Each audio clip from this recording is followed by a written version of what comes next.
Radio 418.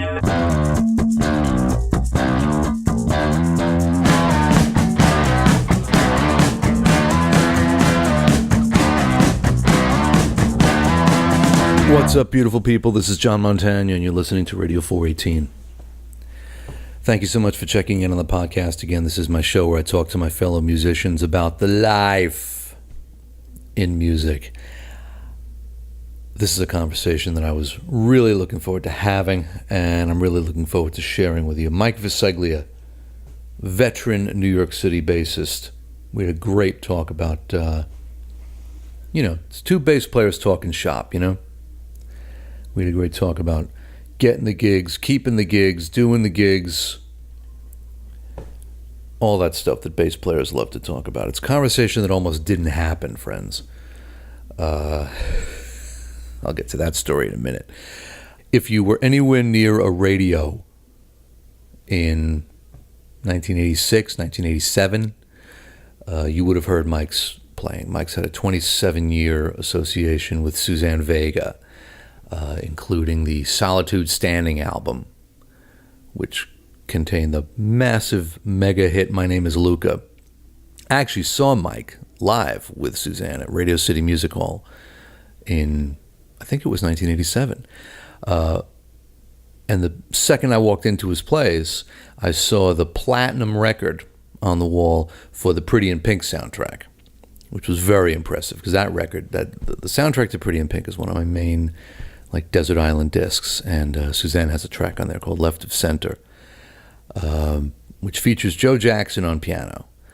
And that album and that song were my jam as a youth. So I was really psyched to meet the guy that played on that, and the platinum record for that on the wall was very, very impressive. He's also a great guy, and like I said, this conversation almost didn't happen.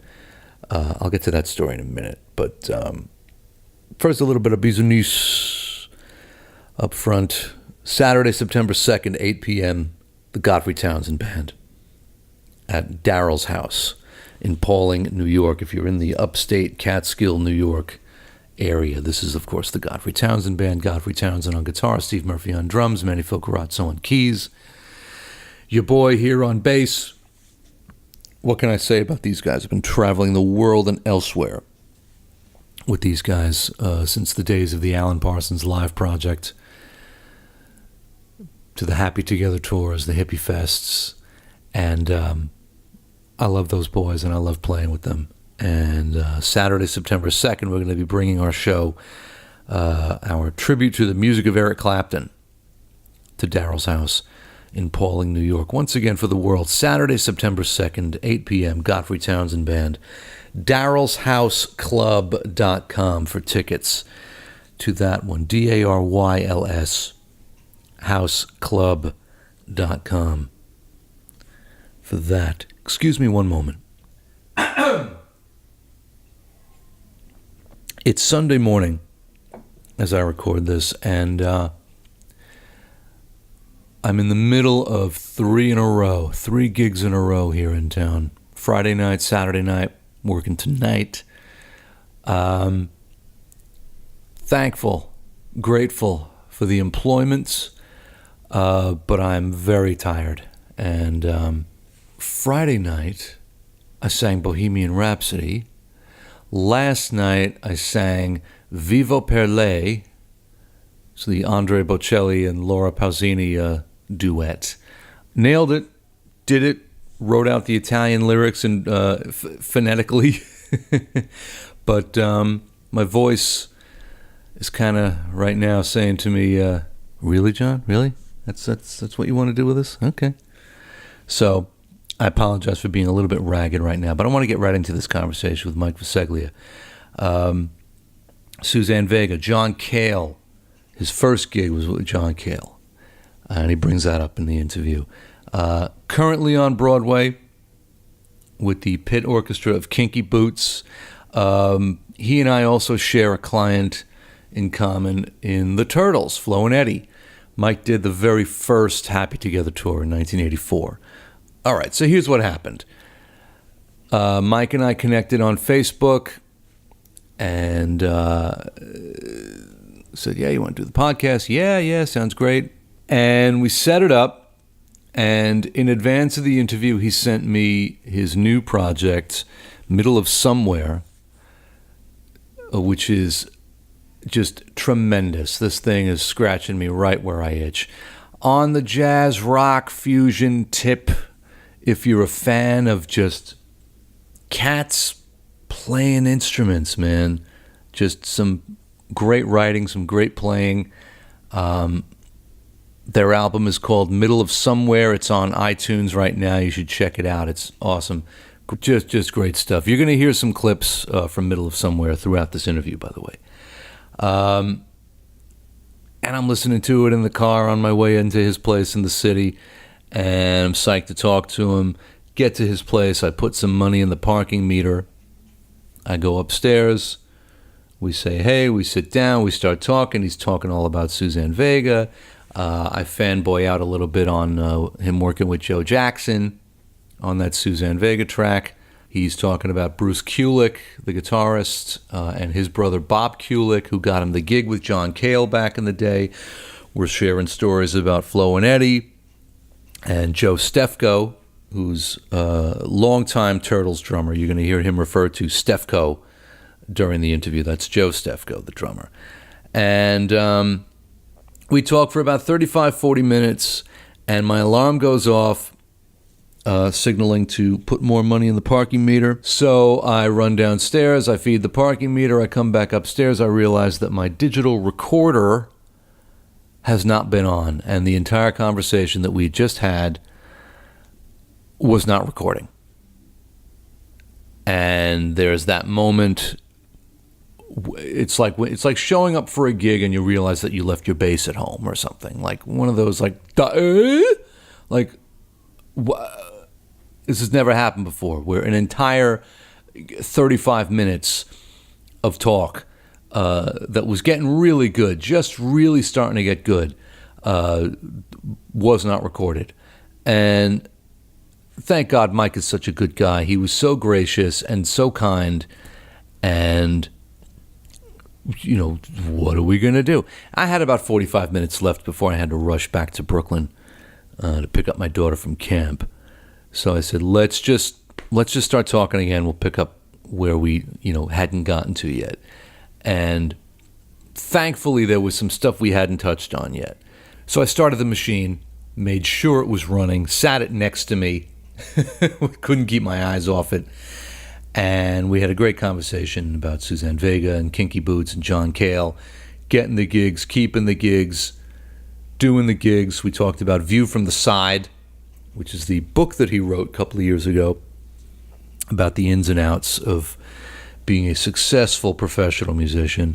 And like I said, very kind, very gracious. I'm not going to waste any more of your time. Let's just get right into this conversation. This is Mike Visceglia. Radio 418.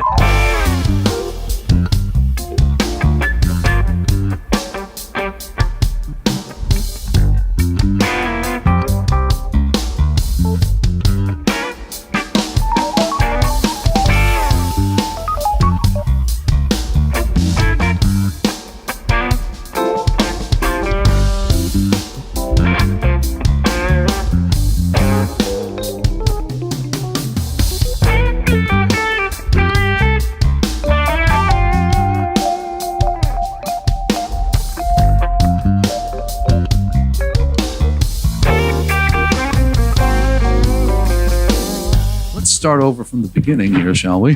Right. I understand you're from the Lower East Side of New York. No, East Village, actually. East Village, yeah. Okay. That's where I was born. Okay. Parents musical at all? My father. Okay. He was on his way to trying to be a professional musician. I see. He's a sax player. Okay. And he started college for music, and then he met my mother. Uh-huh. Went into the Army. Yeah. And he played in the Army, played in the Army band. Okay. When he got out, decided to get married, have kids. All right. And he says, like, I'm not going to do the music thing. He said, it's not going to be enough. Career-wise, it just wasn't for him? Career-wise. But he always played. I mean, he would all play weddings, and he played, he played sort of, on the side, semi-professional for many, many years. Okay. Yeah. So what was the first taste of music for you that made you want to go off and do it like full-time?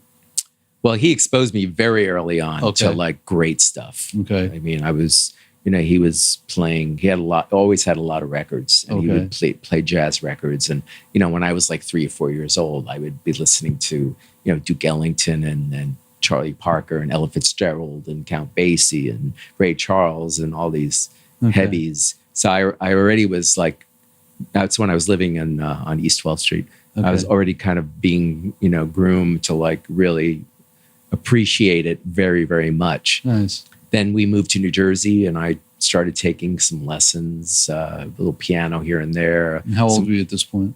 Oh my goodness. Let me think here. 10.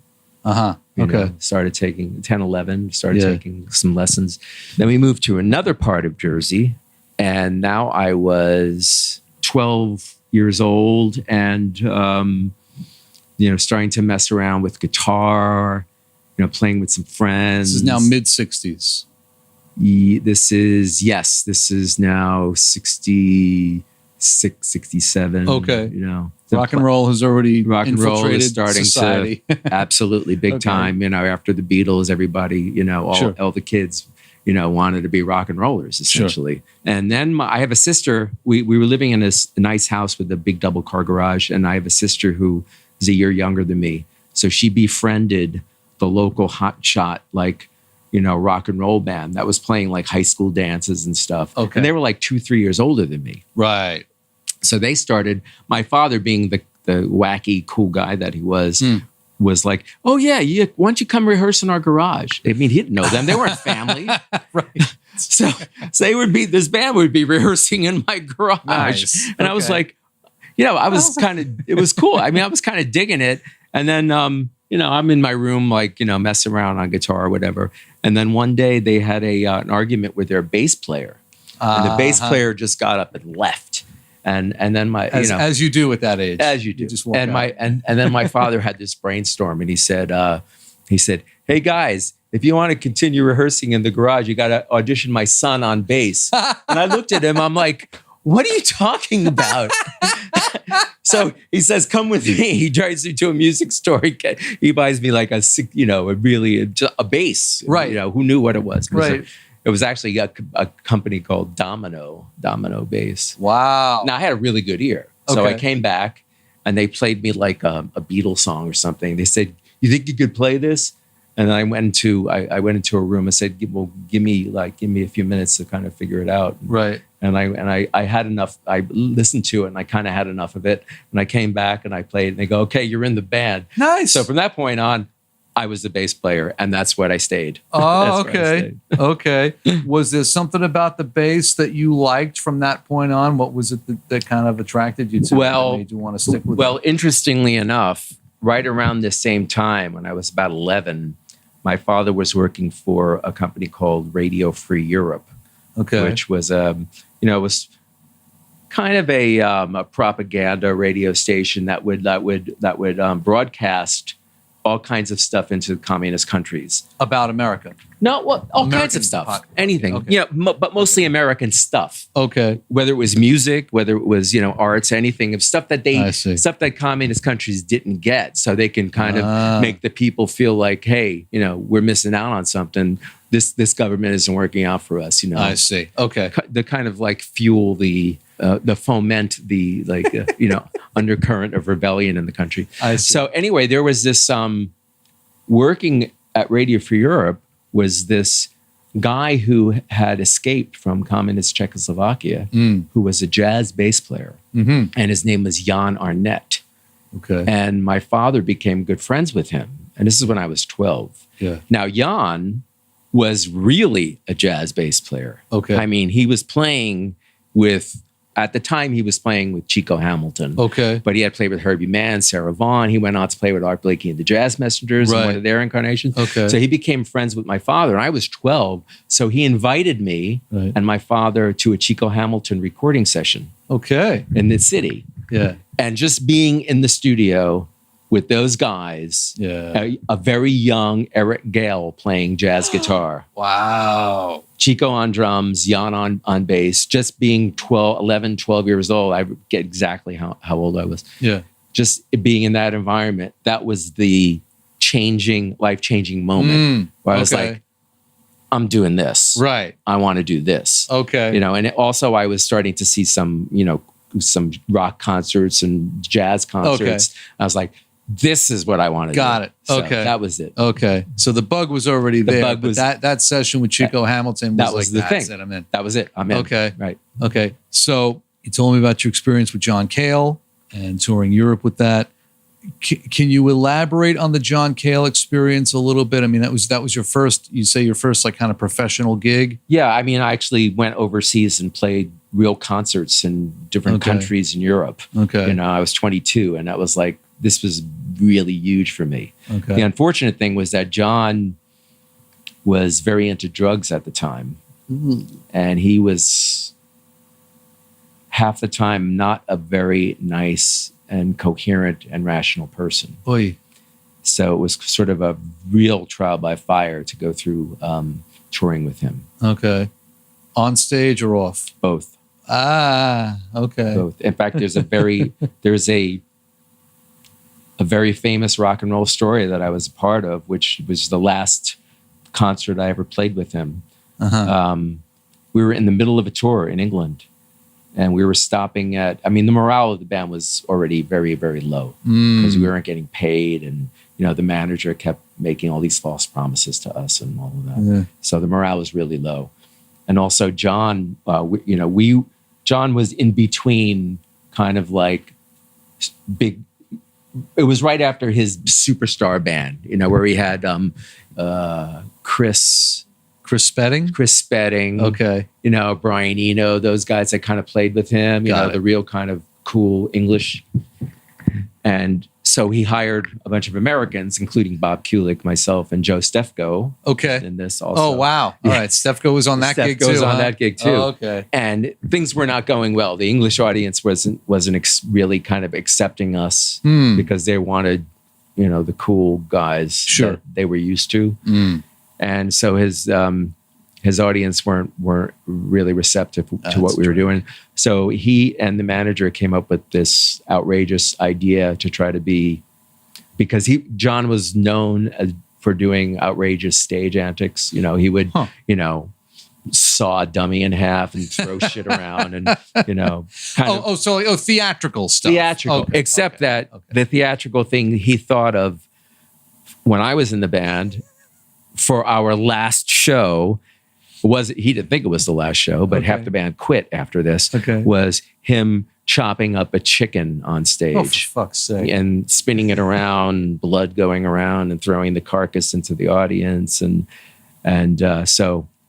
that was how my John Cale. You were like, all right, enough of this. Enough of this. I wasn't ready for this. So but that's you when I went home. knew enough somehow, because this was your first gig. My first. So it didn't like it didn't turn you off of the business. You just knew it was this guy is not the guy for me. Yeah, it didn't turn me off. I mean, I went through a lot of other stuff since then, and eventually the business did turn me off, but not ever playing music and like playing for people. That never turned me off. And so when you say the business turned you off, and when did this happen? And for you, and in what way? Like, what was it like? Oh man, it was like, it was like, death by 1,000 cuts, It was like over long. So it wasn't like at one point, it was like just a gradual. It was a gradual thing that we all get, just like another day where I got to fucking chase this guy for my money or whatever. Right. That, or just like realize that you're getting the second class citizen treatment, or, lots of business people or managers won't smoke up your ass. And you're just like, okay, I get it now. Mm-hmm. I'm not to really believe you or take you seriously. Yep. And then, eventually getting to the point where, unfortunately, as a sideman, this is where it gets a little fuzzy, but as a sideman, you feel like you want to, invest yourself with fully with the artist, and in return, that artist will invest his or herself with you. Yeah, and you feel like you're really like, becoming like part of the whatever you might want to call it, family or whatever. And I can just tell you from decades of experience, that is never the case. Gee, I don't know what you're talking about. When you're a sideman, you're a sideman. It's very important. You're not a part of the band. You're not, that's just the way it is. And when it comes down to, the brass tacks and the bottom line at the end of the day, the interests of the artist, the management, the record company will always be served before you. Right. And if that means you have to be replaced, you have to be replaced. And by the way, that sort of system in and of itself, there's nothing wrong with that. As long as you want, I think the problem for people like us is that we're musicians and we love what we do, and we dive in head first, and we don't think in terms of it's a business and understanding like where your responsibilities end. And it took me a long time to figure that out after being with artists where you feel like you want to like just be on your, the team. Unfortunately, like here's where it gets a little bit of like mixed signals. Yeah. Like especially when you're younger, not like necessarily like a veterans like us, but when you're younger, you meet an artist and they're hot and hungry and they just want to go for it and they got talent and you want to like, hitch yourself to that wagon. Sure. And they come across very seemingly sincere that they want you to hitch to the wagon and we're going to be a part of this. Right. And there's a saying that you always have to remember. Okay. Always remember. When there's no money, you're partners. Yep. When there's money, you're an employee. Yep. And it just goes without saying. Yeah. Because no matter what, once money starts coming into the equation, then the divisions start to happen. And you have to be aware of this because you're not in the forefront of the negotiations. You are a sideman. Right. You've always been a sideman. Like in the beginning, like, it's great. We'll sleep in the van together. And then when there's money, maybe you'll be sleeping in the van, but the artist is sleeping in the motel. The divisions start to happen. And that happens not just with sidemen, but like in bands too. I mean, there's I don't know how big of a Who fan you are. But if you've seen The Kids Are All Right, there's that group interview where they talk about that, like where Townsend's the songwriter, so he's making like exponentially more money than the rest of them. Yeah. Right? Well, that was always a problem that even though they're all really rich, it was always a problem that Bill Wyman had with the Stones because, he would complain. He would say like, hey, my bass part in Satisfaction or whatever it's compositional and I consider it compositional, but I don't get like writer's royalties on any of that stuff. Right. It depends on if you go in asking for that at the top. I've been told many times that kind of no matter what I did or didn't do, whatever, like if you ask for publishing, the door is right there. Yeah. Don't even go there. That's a deal breaker. Right. It's a deal breaker. Right. And I have a great story, I'm loath to mention the names, so I won't. Okay. But it's with a major icon. Okay. And a friend of mine who is a guitarist. Yeah. Who's a superb guitarist and very unique guitarist. That this major icon had heard a record of him playing and said, oh my God, who is this guy? I got to know this guy. And gets in touch with him and invites him to his house. And they start getting together, just the two of them. And they start like jamming and coming up with all kinds of parts and stuff. And it's going really well. And after a couple of weeks of that, he invites his drummer, major star drummer, over to start jamming with them, and they start building this thing up, and blah blah blah, and it's really looking like, hey man, we're writing songs together for your new project. And he tells, and the major star tells the guitar player, yeah, I want you to be a part of my new sound, man. This is great. Yeah. And this is major star. Yeah. And my friend is all like excited, and I'm like, "Oh my god, this is gonna be my break." This is recently? No, this is years ago. Okay. So he's real excited. He's like, happy. He's finally like breaking into like, a big thing, and he's gonna be part of this new project and this new sound, which is gonna be gigantic. Yeah. And then he's home one day, whistling a happy tune, and he goes to get the mail, and there's an envelope in the mail. And it's from the major star. Yeah. And the envelope has papers in it. And then the paper essentially says that everything that was being done for the last 3-4 weeks will be compositionally the property of the major star. Right. Okay. And he's like, what? I mean, we're literally writing songs together. I'm coming up with all these parts and riffs and chord changes. And Sure. So he calls him up and he's like, is this for real? I mean, this, and the guy is like, well, this is how I work, this is, and he's like, listen, I mean, you're like in the Mount Rushmore of singer-songwriters. Right. And you're going to tell me that this one album, if you had some co-writes on it with me, is going to, is going to somehow tarnish that or deprive you of, a certain amount of income. And he's like, well, that's the way I work. Uh-huh. So then my friend, said he's thinking on his feet because he doesn't want to lose this gig, his opportunity. Right. Yeah. He's thinking on his feet, and he comes up with, how about this then? He says, how about, all of that's cool. All that's cool. And I'll play with you for, I'll do the record and I'll play with you for a year and we'll tour and all of that if you give me X amount of money. And in lieu of all that. Right. And like a buyout. Like a buyout kind of, for the whole year, for all this talent, for the writing, for the playing, for the touring, for recording, whatever.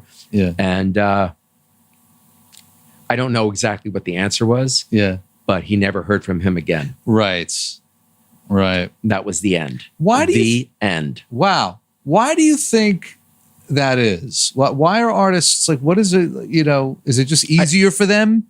I don't think it's with all artists. I think it's with some, but it's with a lot. I mean, more than you would, care to admit.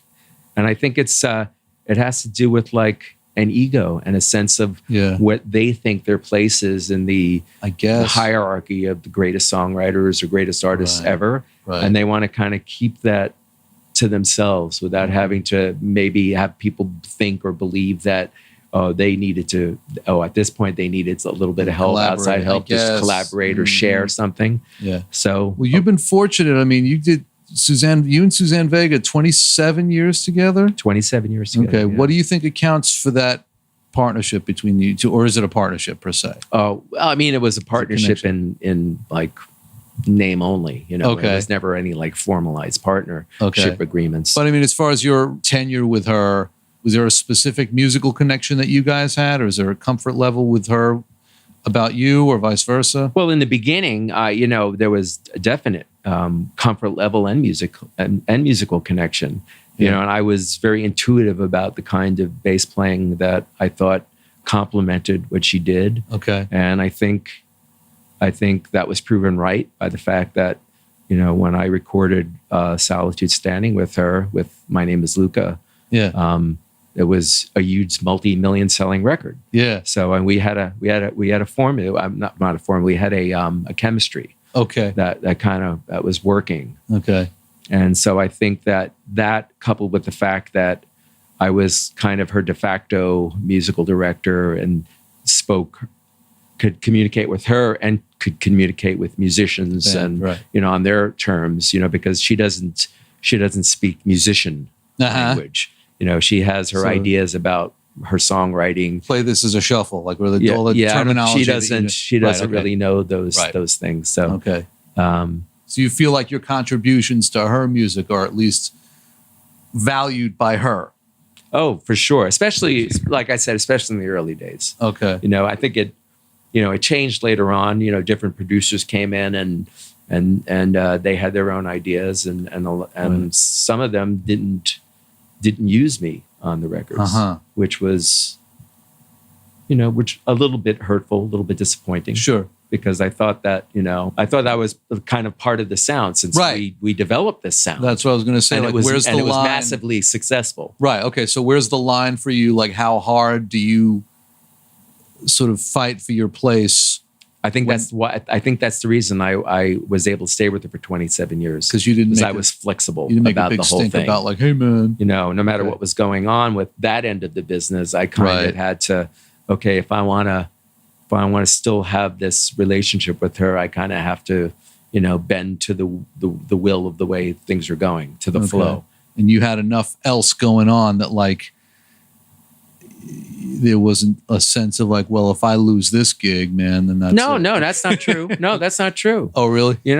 For many years, I mean, that was my main thing, and that was the heart of my income and the heart of my creative life, my creative world. So I wanted to and needed to keep that thing going, keep that relationship with her going. Sure. And we toured and played for 27 years together. Yeah. So, it was very fruitful for both of us. Nice. And regardless of what was going on with various records and producers, I kind of had to go with the flow of the whole thing. Sure. If I would have like stonewalled, I think that would have been the end of my relationship many years ago. So that kind of proves the point that I try to make to people who ask me about doing this as a profession, that your demeanor off stage and your ability to relate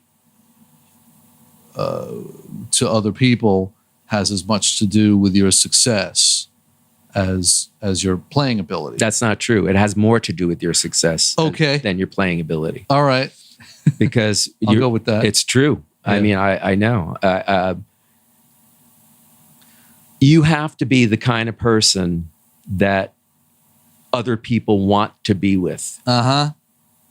And because you have to realize, like, when you're performing or touring or whatever, you're spending 2 hours on stage. Mm-hmm. And if you're touring, there's 22 hours of the day left. Yeah. and believe me, that it's completely the truth that an artist will accept a lesser quality bass player, but a great person to be around, because you make them feel up, you make them feel positive, you're funny, you have a good personality, or you're honest, you're upstanding. They much rather that than a guy who's like a blazing phenomenal player but is curmudgeonly or kind of a dark personality, or that causes problems. Or causes like stress, or you could tell like when they walk in, the atmosphere is not great, and they much rather have the other thing. So so it's more important. Right. More important.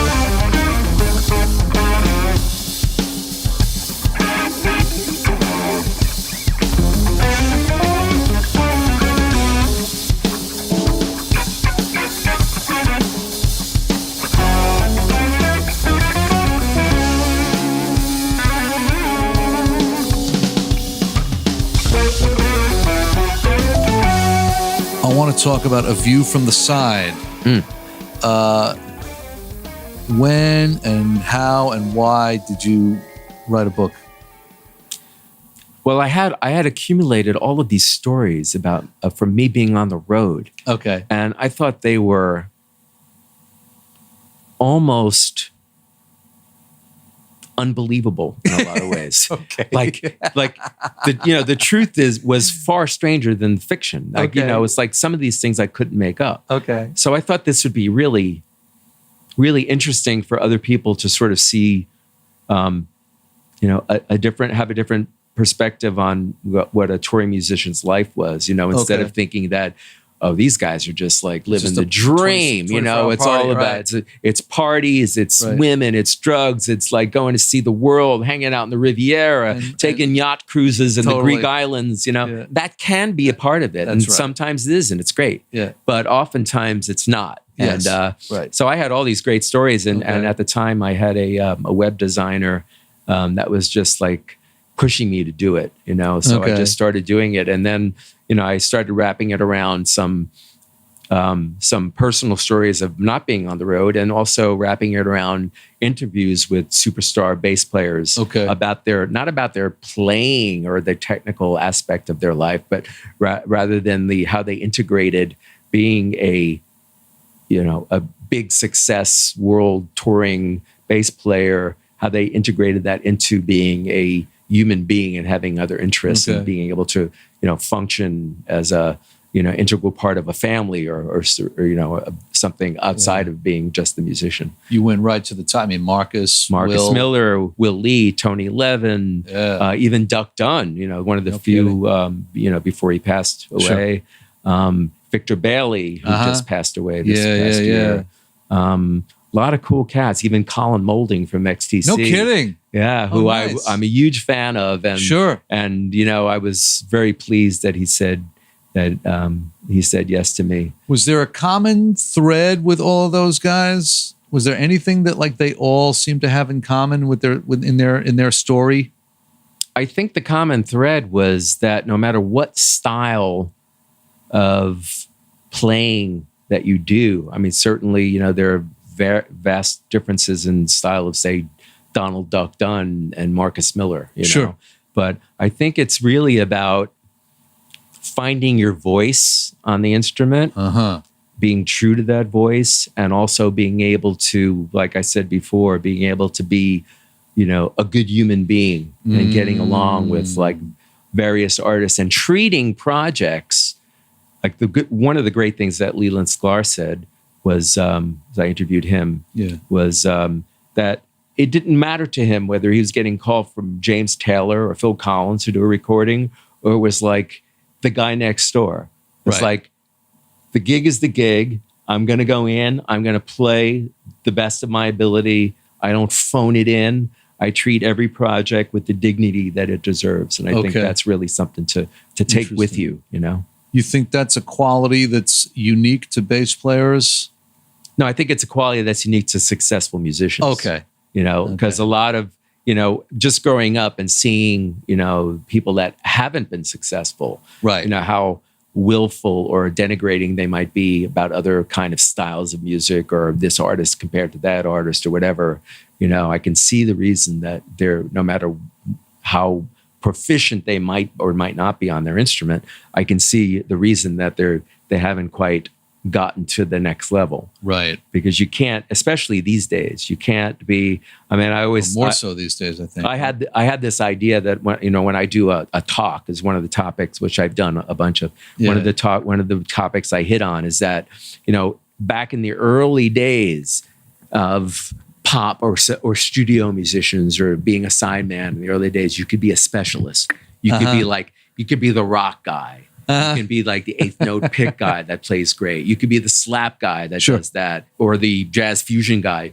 Right. Nowadays, you have to be not a specialist, but a generalist. You have to know enough about all of those things that no matter what situation you're tossed into, you don't have to be the best at it, but you have to have the vocabulary enough to be able to do an authentic take on that. Enough to and that's what'll keep you working. If you're going to go like, oh, I don't play that shit. I don't do that. I don't do that. I don't want to do that. Oh, I hate fusion. I hate this. You're constantly like backing yourself into a corner work-wise where you're not going to be able to really survive very long. I agree with that, but I do think that there is some room when, like, sometimes I'll get a call for something and go, you know what, I'm not really the guy for this.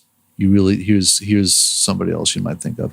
Or I'll see a gig where I'll think like, I would be perfect in that situation. So I think it's somewhere in between. I agree what you're saying, and I've done the same thing. Yeah. But I think that's still a little bit different than ruling something out. And also, I think maybe some of that comes from the fact that we're somewhat comfortable in what we're doing. Yeah. And it's not like, every gig that crosses our doorway, we need to do to pay the rent or to put food in kids' mouths or whatever. Right. If that were the case, I would imagine that a lot more people would be like, yeah, I'll take that gig. I'll take it. And they'll be like shedding like the next 2 weeks solid to sort of get down a bit more of the vocabulary so they can do a decent job. Okay. But I've done that same thing too. Like, no, I'm not the right guy for that. So you should call this guy. I know that I got the Alan Parsons gig because, it was me and one other person that, Godfrey Townsend, the guitar player. Yeah. Godfrey was approached by Parsons to put a band together, and he's like, it was down to you and one other person, and both of us sang. And Alan wanted everybody in the band to be a capable lead singer. So that was sort of like my ace in the hole, was that I could step to the front of the band and sing lead if I had to. Right. You know, and there was a ton of background vocals. That's a great asset to have. I'm not that guy. Okay. See, if I get that phone call, it's like, I'm not the lead singing bass player. Okay. So you should call John.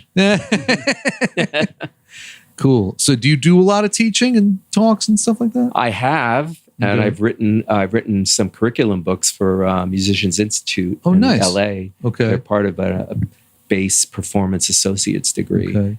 And I've done a fair amount of talks with Bass Player Live and some other forums. Okay.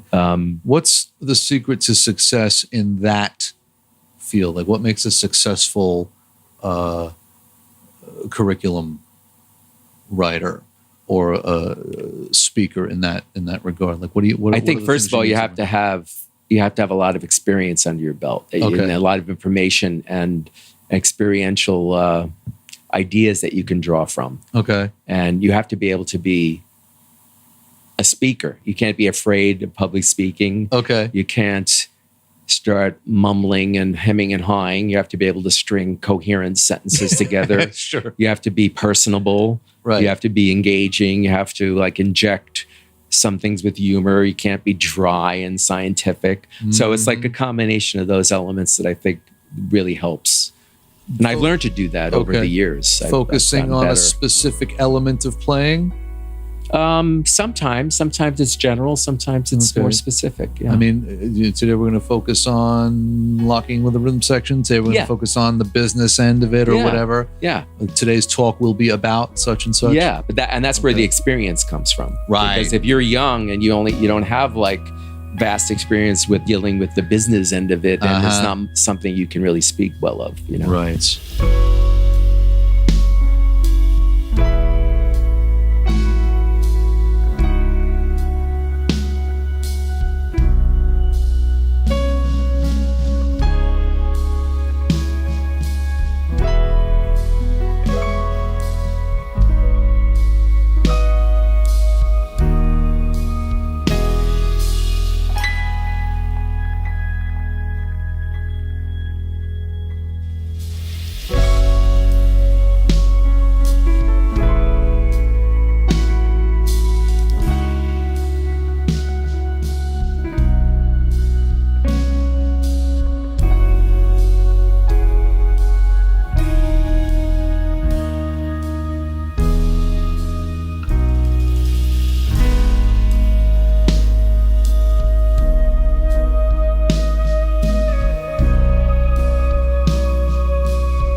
So you're playing in Kinky Boots now? Yeah.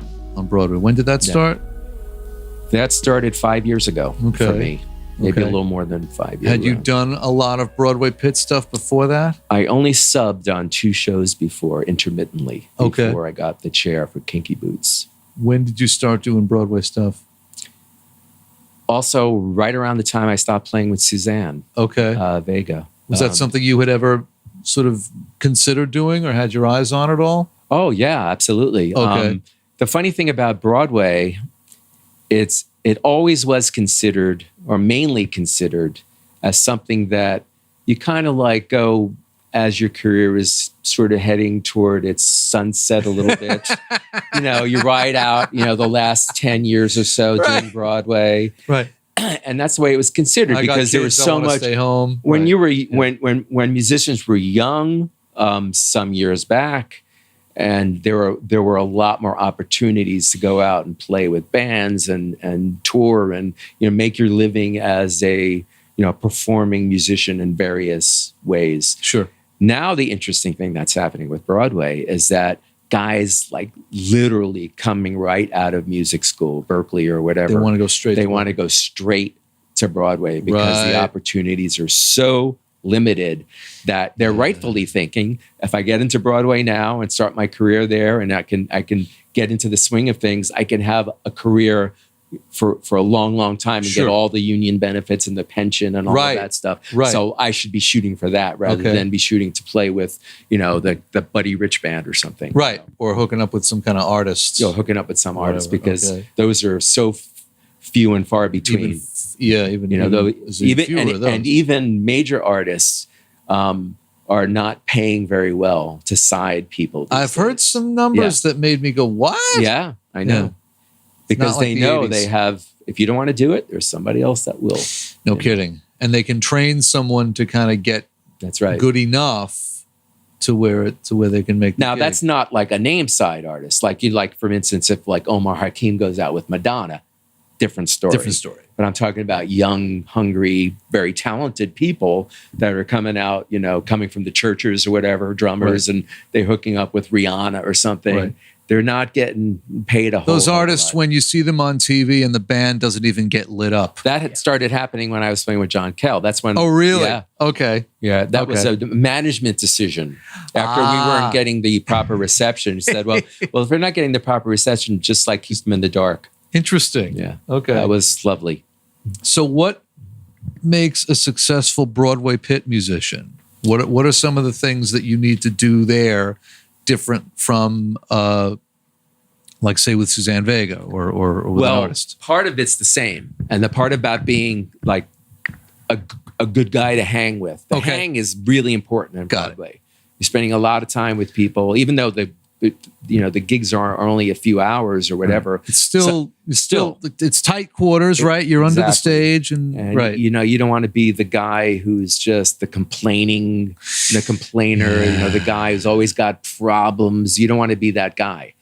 Sure. So you want to be, So like anything else. that part of it is the same. Okay. The part of it that's different is that you have to have a different skill set. What is the different skill set? The different skill set has to do with reading. Okay.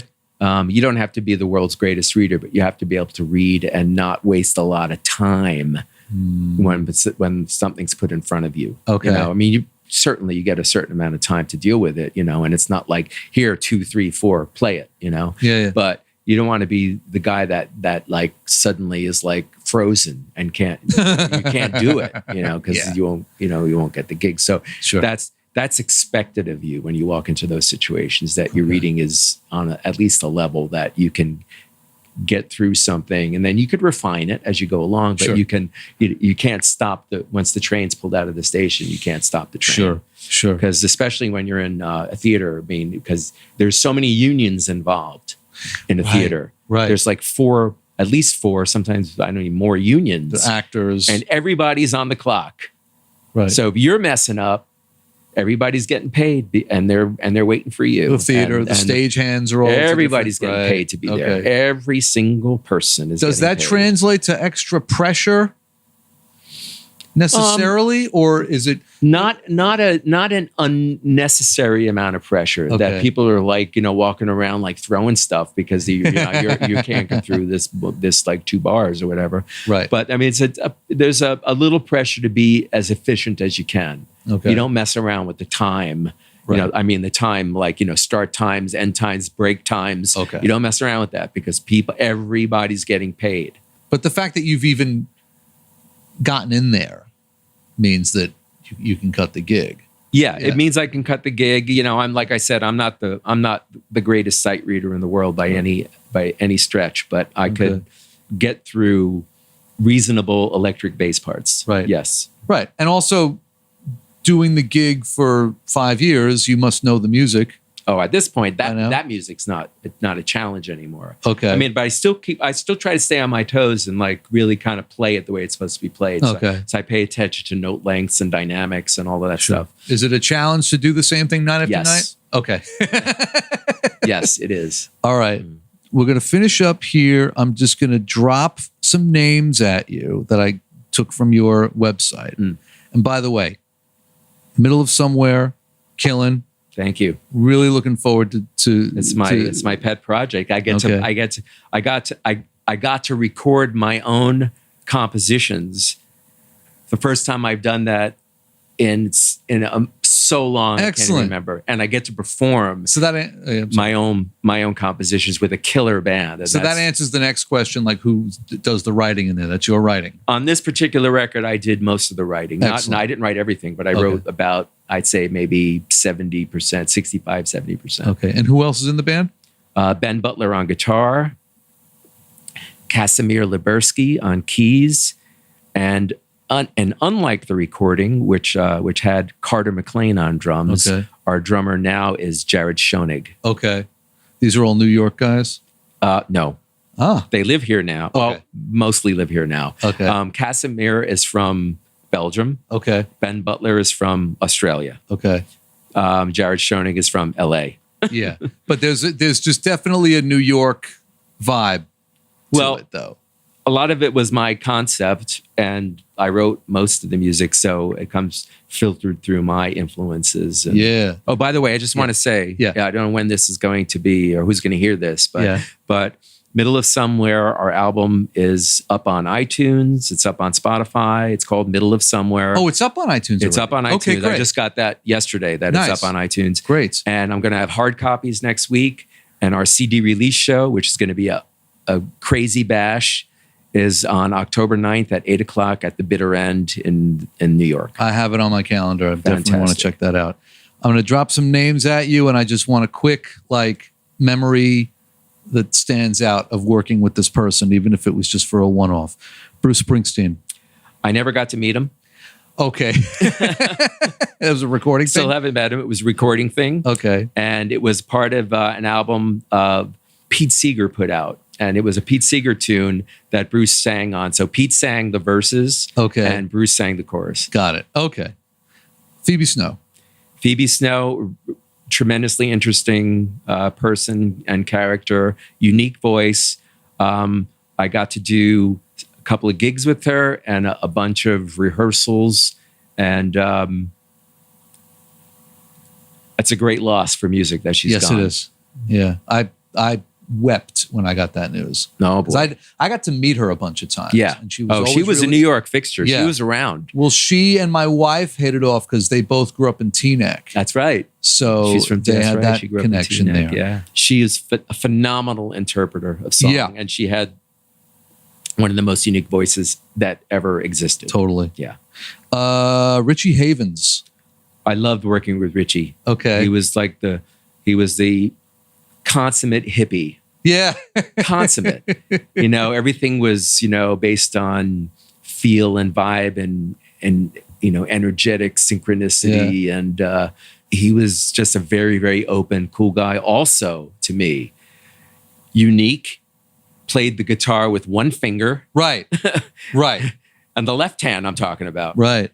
And had a phenomenal voice. I mean, just astounding, full of emotion. Singular voice. Yeah. Yeah. Chuck Loeb. What can I say about Chuck? He hired me sight unseen, just on recommendation. Wow. To come down and play a weekend at a jazz club in Hilton Head, South Carolina. There was a lot of challenging music, a lot of it. Like we had to play, 4 sets of music in 2 nights. A lot of challenging music, one not very in-depth rehearsal, and he trusted that I would get my shit together. Nice. And just the fact that he trusted me and treated me like a peer, even though I had never worked with him before, really kind of, gave me kind of a badge of honor that I'll never forget. That's excellent. I think we're going to end on that. I want to thank you for your time, Mike. Thank you. This is a pleasure. I'm going to go move the car before the city of New York moves it for me. Yeah, you don't want to go through that. Thanks. Radio 418.